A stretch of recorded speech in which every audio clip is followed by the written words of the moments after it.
Hola hermanos, bendiciones, gracia y paz.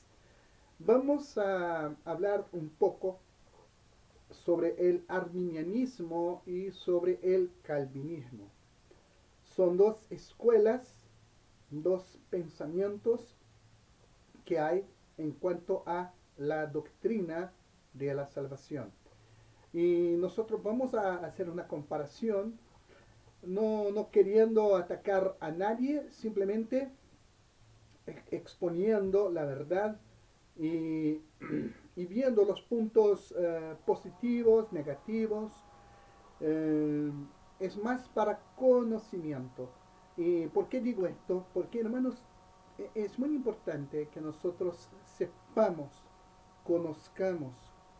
Muchas veces hay mucha ignorancia, lamentablemente, y también se crean muchas herejías, muchas doctrinas, sectas en cuanto a la salvación. ¿Ya? Entonces vamos a ver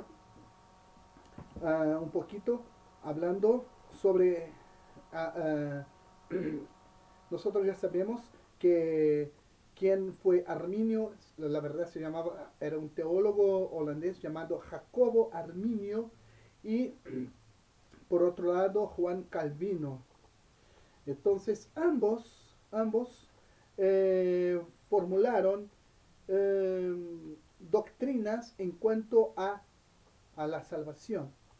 Entonces, vamos a ver algunos de sus puntos principales y lo interesante es que tanto Calvino como Arminio, ellos tenían 5 puntos, cada uno tenía 5 puntos básicos para sus doctrinas. Entonces, por ejemplo, Arminio hablaba de un punto como por ejemplo el libre albedrío. Y ya Calvino habló de la depravación total del hombre. Entonces, vamos a empezar con el primer punto, con una pregunta: ¿libre albedrío o depravación total? Los arminianos, ellos creen que la caída ha afectado de manera negativa a todos los descendientes de Adán. No obstante, los seres humanos siguen teniendo libre albedrío, el cual pueden ejercer para arrepentirse y creer en el Evangelio. Entonces, ahí está el primer punto en cuanto a los arminianos. ¿Ya? Si vamos a hacer después una comparación con los calvinistas dentro de esto, del libre albedrío. Entonces, el hombre, según los calvinistas, los arminianos, puede escoger lo bueno o lo malo. Su voluntad no está esclavizada por su naturaleza pecadora. Si un hombre decide poner su fe en Dios, será regenerado por el Espíritu Santo.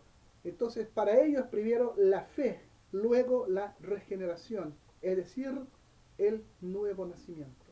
La fe, pues, es un acto de la voluntad del hombre.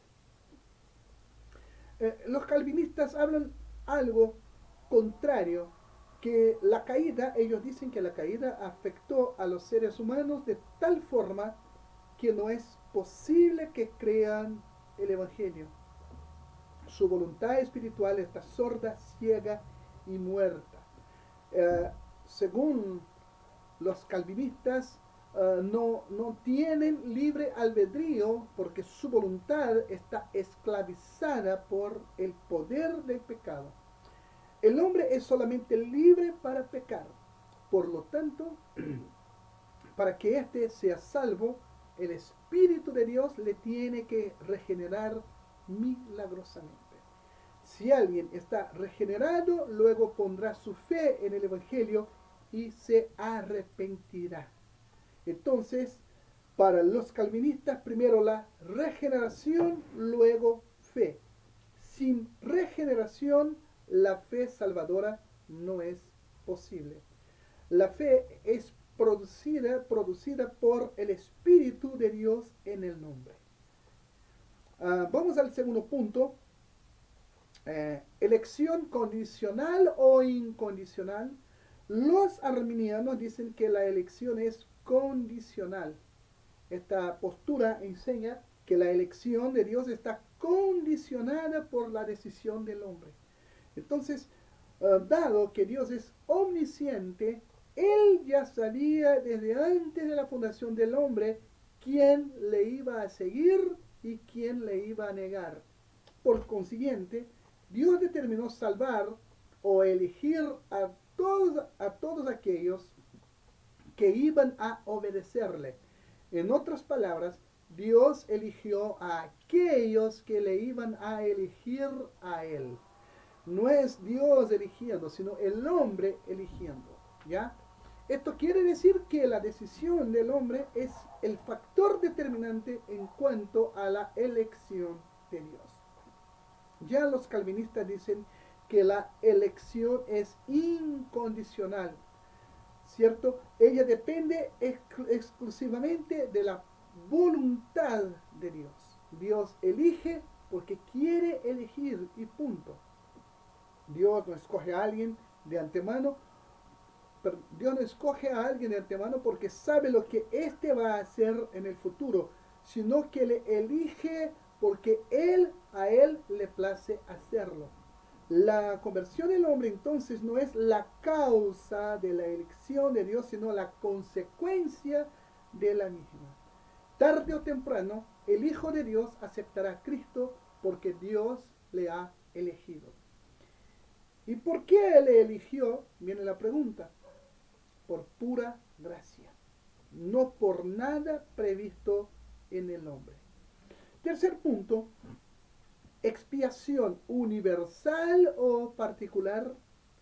Bien, los arminianos creen que Jesús murió por todos potencialmente. No efectuó la salvación de nadie, pero sí hizo posible la salvación para todos aquellos que creen en Él. Gracias a su muerte expiatoria, Dios ahora puede perdonar a los pecadores. Pero dicho perdón depende de la voluntad del hombre. El hombre tiene que creer en el valor del sacrificio de Cristo para que el perdón de Dios sea activado. Los calvinistas, por otro lado, están persuadidos de que Jesús no murió por todos. Dio su vida únicamente por los elegidos, las ovejas, su pueblo. Consiguientemente, la muerte de Cristo sí garantiza la salvación de su pueblo. Y el Espíritu se encarga de aplicar el don de la fe a los corazones de todos los redimidos por el Hijo. Vamos al punto número 4, que es la gracia resistible o irresistible. Para los arminianos, ellos creen que la gracia alude a la obra del Espíritu, la gracia resistible. Los arminianos, ellos creen que el Espíritu hace todo lo posible para llevar a los pecadores a la salvación. Llama a muchos por medio del anuncio del Evangelio, pero el paso definitivo el paso definitivo está en la voluntad del incrédulo. El Espíritu solamente salvará a aquellos que cooperan con Él. Entonces, hasta que el pecador no responda positivamente al llamado de Dios, el Espíritu no puede darle vida. De esta forma, es posible resistir la gracia de Dios. El hombre tiene que ejercer fe en el Evangelio para poder ser regenerado por el Espíritu. Mientras tanto, el calvinismo cree que el Espíritu salvará a los elegidos por el Padre, o sí o sí. Además de llamar a los elegidos por medio del Evangelio, hay un llamamiento interno que convierte su corazón a Cristo. Tal obra es irresistible. Siempre produce conversión. El Espíritu vence a la enemistad humana y conquista la voluntad del pecador. Coloca en su corazón el deseo de creer y de arrepentirse. Gracias a este llamamiento interno, el incrédulo nace de nuevo. El quinto punto, la salvación se puede perder. Veamos, los arminianos, como regla general, creen que la salvación se puede perder. Hay algunos que opinan que no, arminianos. No obstante, la mayoría piensa que la salvación se puede perder si el creyente no persevera en la fe. De allí que el cristiano nunca pueda tener la plena seguridad de su salvación personal. Los calvinistas están de acuerdo en que el elegido por Dios perseverará hasta el fin. Es posible que se pierda un hijo de Dios. Es imposible que se pierda un hijo de Dios. Dios lo guarda con su poder y por lo tanto el creyente puede disfrutar de la seguridad de su salvación. Hermanos, tenemos que ahora tratar de discernir, de analizar bien y saber, hermanos, que hombres como Charles Finney, John Wesley y otros conocidísimos fueron arminianos. Por ejemplo, Charles Finney, John Wesley fueron arminianos. Y ahora tenemos a hombres como Jonathan Edwards, George Whitefield, Charles Spurgeon que eran calvinistas. Entonces, hermanos, nosotros tenemos que entender que hasta el día de hoy hay hombres de Dios que se posicionan de forma diferente en cuanto a este asunto, es decir, tanto arminiano como calvinista. Este hecho por sí solo nos enseña que tenemos que ser humildes a la hora de profesar fe en estas doctrinas. No es para que nadie se esté jactando, no es para que uno, soy de tal escuela de pensamiento y los demás son apóstatas, son herejes. No, hermanos, el estudio y el conocimiento sí son necesarios, pero debemos tener la humildad y saber combinar la fe, el conocimiento y la humildad para que no, hermanos, haya una cosa que es horrible entre los cristianos, que es el orgullo teológico. Tú puedes tener tu fe, tú puedes tener tu convicción, tú puedes tener tu creencia, y yo la respeto.